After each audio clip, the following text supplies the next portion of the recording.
have always engaged with issues over your entire career. What makes you pick up the cases that you do? How do you decide that I'm going to spend my time, energy and effort very often for free on this case and not on that case, on this issue and not on that issue?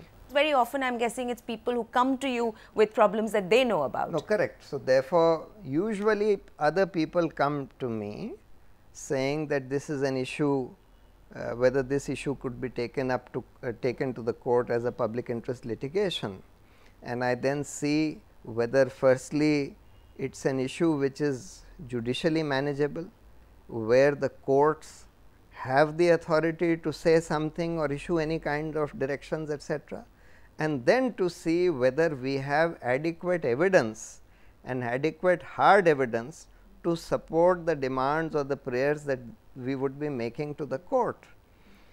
And sometimes, of course, like in the case of the soft drinks, we have a case going on in the Supreme Court regarding the chemical additives which are added to soft drinks. Now, that was a case which we filed on our own, because while I was doing a case regarding tobacco in the Delhi High Court, one of the judges asked me whether I have looked at soft drinks. I said, soft drinks and tobacco are completely different things, but he said that no, just look at the literature on soft drinks and you will find that soft drinks are perhaps even worse than tobacco. And then I started examining the literature on that. So, that is how that one started. That is how that one started. So, is there a burden now that you feel that people keep coming to you with their pet issues and causes? And I am not trivializing any of what people come to you with, but does that also happen? Yes, it does happen. In fact, I get bombarded these days with a lot of people wanting to file various kinds of public interest litigation. Many of which are not judicially manageable. So, I tell them that this cannot be taken to court. And your personal philosophy or point of view would be the third factor? Yes, I have to then assess whether this is an important enough issue which warrants my giving priority to this over the other issues which are competing for attention. I don't know if the right word is contemptuous, because I am talking to a lawyer, but you know, other lawyers and this profession, you see this as pretty commercialized, and you see lawyers who for a single court appearance will earn double 10 lakhs of rupees maybe and more, or in that region. So clearly, given your career and the choices you've made, money is not your thing. Money doesn't turn you on. What does? No, for me, public interest is what determines what I do. Of course, my own capacity, I do not regard myself to be a particularly hard working person or a person capable of working in enormous hardship.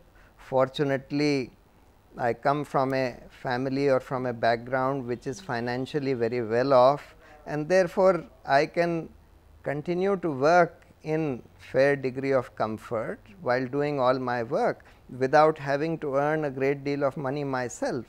And therefore, I have felt that I should devote myself to public interest without really worrying about money. So, it is just a feeling of altruism that is the driving factor or the main motivator for your actions, or is it the persona that comes with this also? I am trying to reach out to your ego. No, you see, when you see enormous injustice in society, when you see the poor being trampled, a lot of the cases that I do are on behalf of hawkers, rickshaw pullers, jhuggi dwellers, etc., oustees from large projects.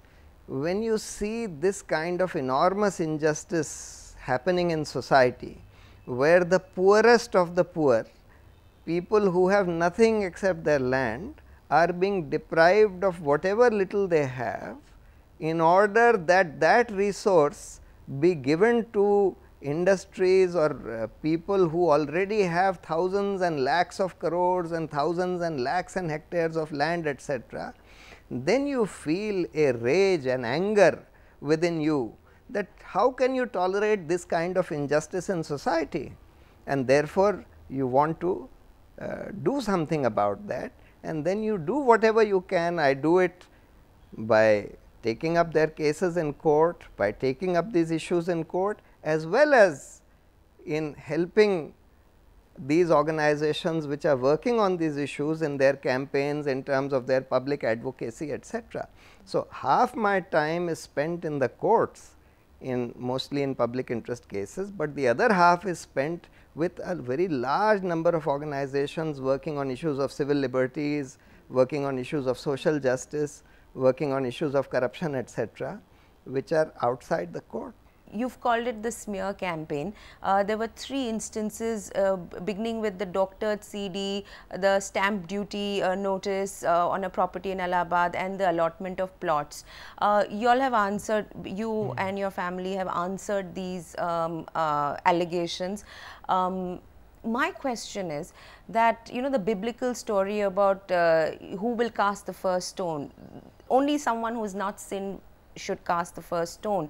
When you take the high moral ground, when you take the stance that you do about complete honesty, my question is it possible for someone to be 100% honest in this day and age and in the context in which we live?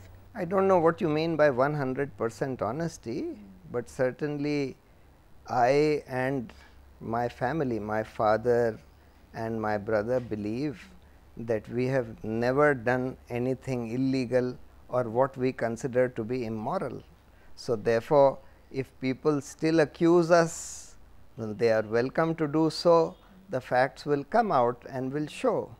I mean, as far as we understand it, we have never done anything which we consider illegal or immoral in our lives. My question is that when this kind of attention and this kind of allegations are made, and no matter how you refute them or with what technical details you share and you refute them, does a reputation get sullied forever? Because this is perhaps the first time in your long career that you have confronted this. Well, for some time it can get sullied.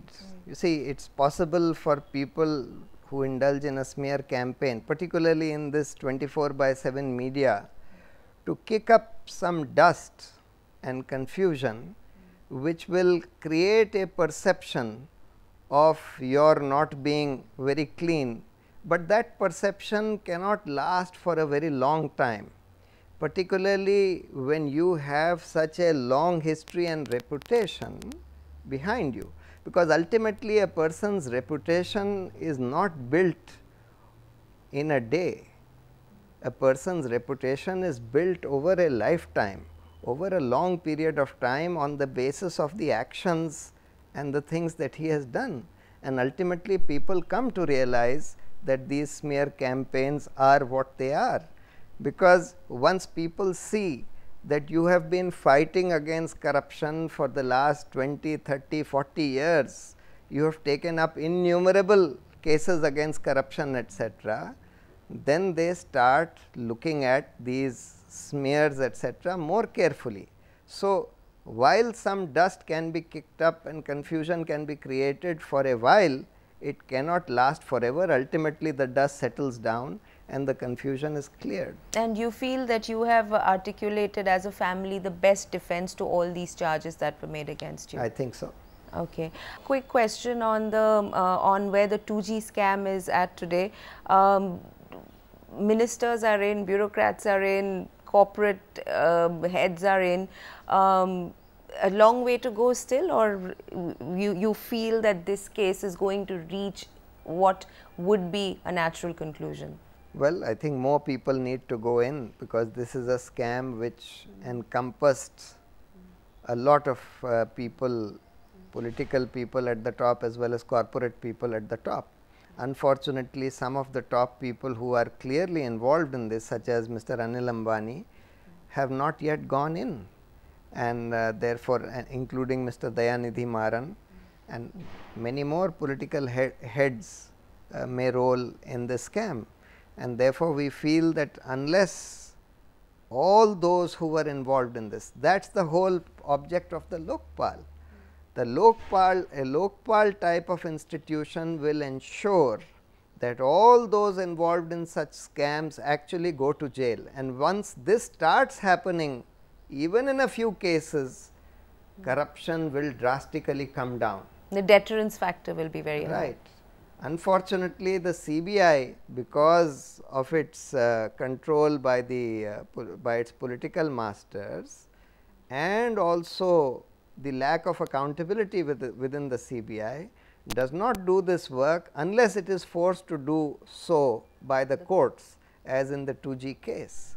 So, we are hoping that what is happening in the 2G case is going to happen in all other such scams once the Lokpal is put in place, once an effective strong Lokpal is put in place.